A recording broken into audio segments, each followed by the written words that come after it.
First, face plates must come off.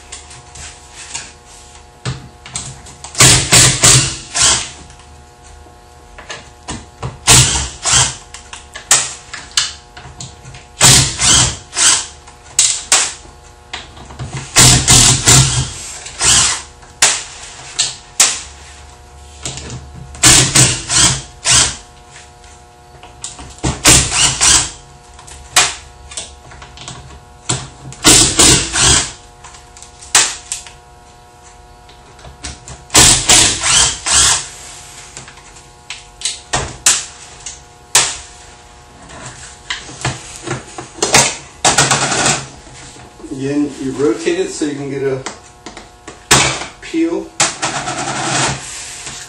Right. These dots are your torque settings. You have a small variation for which you can actually go up or down.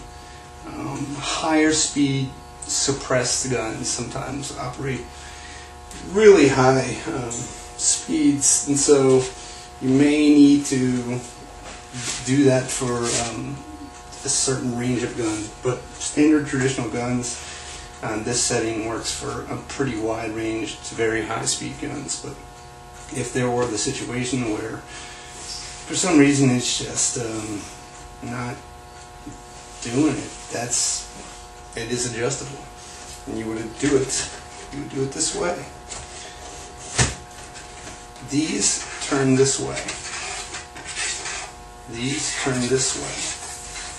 So this is counterclockwise and then clockwise to increase your torque, or that's the direction you must also turn if you ever pull the knobs out. For example, I will take the knobs out, and the easiest way to do this is if you take a little bit of force off of it, then you can just take the knob out like that, and then it's going to spin. Same this way. This one you push a little counterclockwise, and let go like that. So there's no torque on these right now, but that would be the standard torque setting. This would be a higher torque setting. Consequently, this side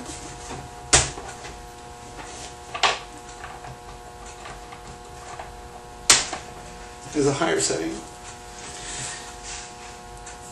To split the settings, you can turn the knob 90 degrees and it will give you a smaller increment.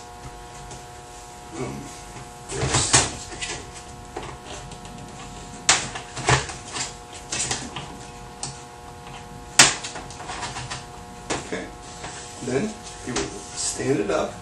You're going to press the dummies down the column first. This can all go good and bad.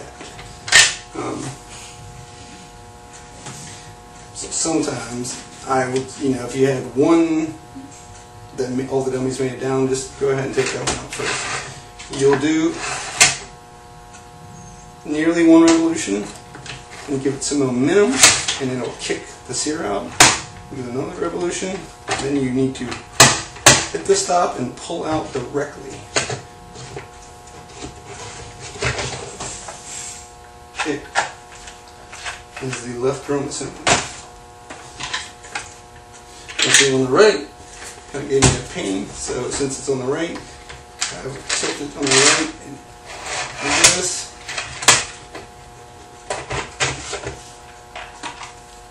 This is your right assembly, and this is the case.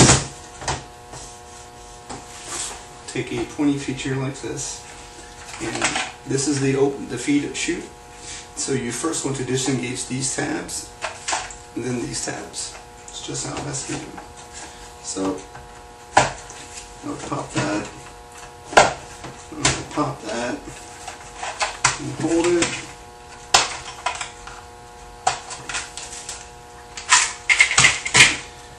This is your right front sprocket with your sears. This is your internal spring motor. This is your right dummy chain. This is your right rear sprocket. I don't know why you would ever need to go any further than that, but of course you can take those parts apart. Same with the done on the left. You work around your feet chute. Make sure when you do the reassembly, that you haven't damaged your tabs. You should check this when you reassemble, so just to make sure that you haven't broken something. But just be gentle, you know, drop your tabs. This is your left front sprocket. It steers the left spring motor, your left dummy chain. At the top of your dummy chains are attached an impact dummy. It's got a taper on it so the bolt can hit it and ride over it and not actually hurt it. Then these 3 screws.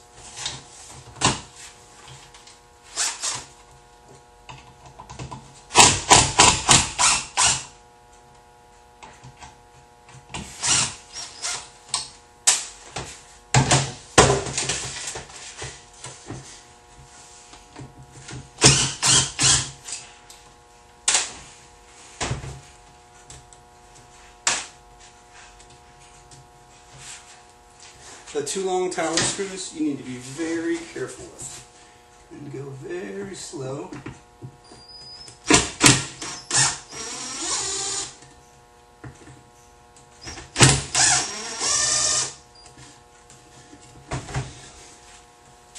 At this point, both the removal and the install, you basically treat them as nails.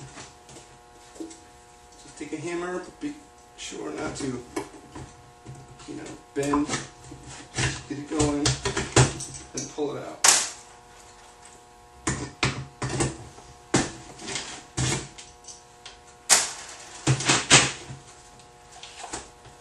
Your tower is now free to come out.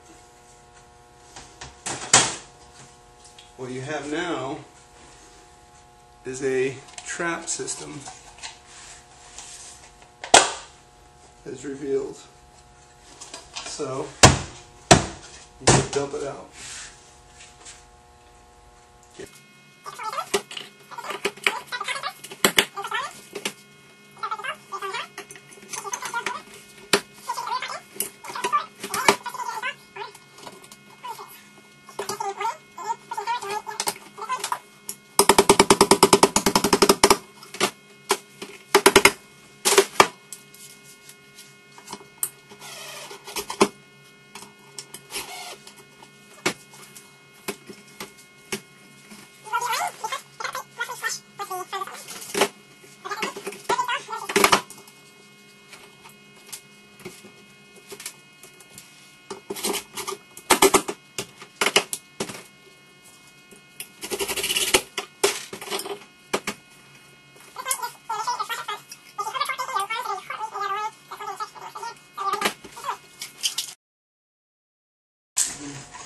Left internals.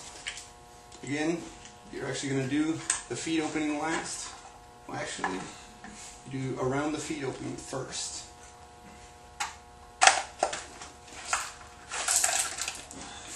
Do that. Feed the dummies down.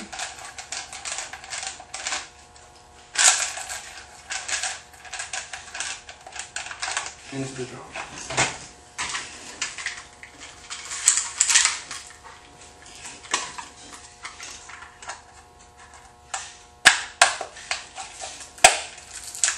Make sure your spindle's pressed all the way through. That pop I just made.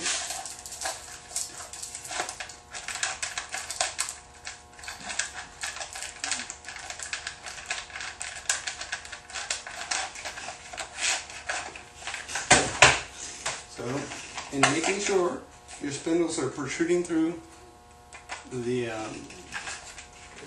of the sprockets, you're now set to install them. You're going to be aligning this slot with these arms, both sides. So we'll be dropping this in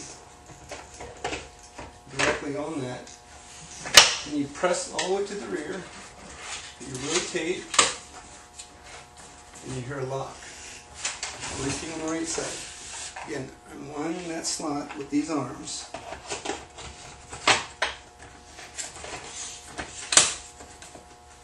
Now is the not so fun part of, see that one pop forward on me. And now we need to bring the dummies up to the bottom of the tower and then orient them so that they stagger with the right dummy on top up to the top of the feet lips. I suggest using a method where you look down the tower and you bring them to the throat, and then you can see how some techniques work different for different people, but I usually have to use some of my fingers to manipulate them how I want, because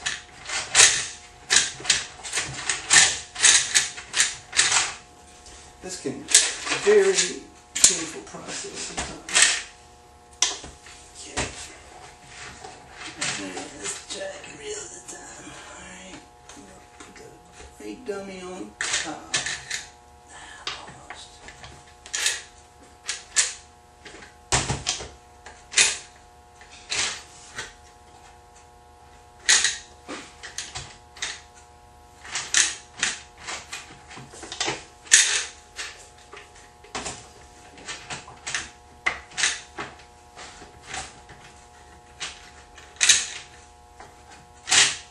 There we go. So with the right dummy on top, we're going to turn, we're going to repeat our torque settings. Turn, align, drop the knob in. If the knob doesn't work, turn it 90 degrees, and it will work for you. Right side, turning clockwise. Drop the knob in. Does that work for you?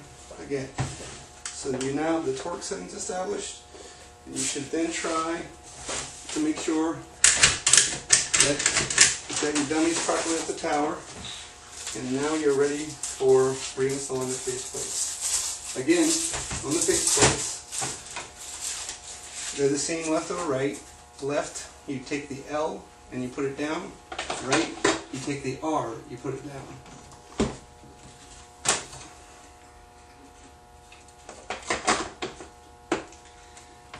Again, the two screws with the washers go on the bottom insides. All the other screws are the same. And then you're going to apply a torque sequence until there are no gaps where all of the face plate meets.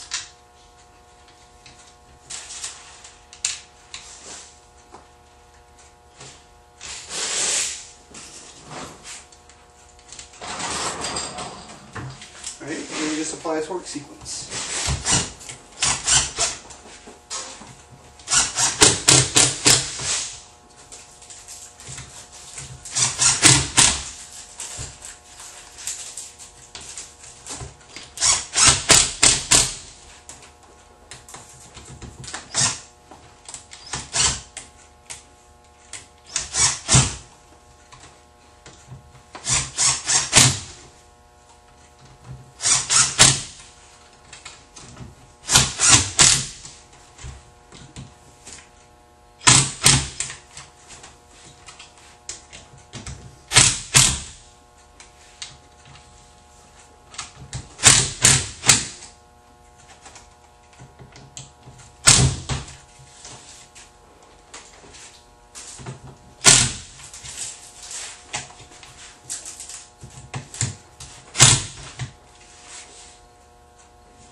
Again, you got to check the perimeters for gaps. If there's any gaps you see, just give them a little tightening. Again, okay, this is a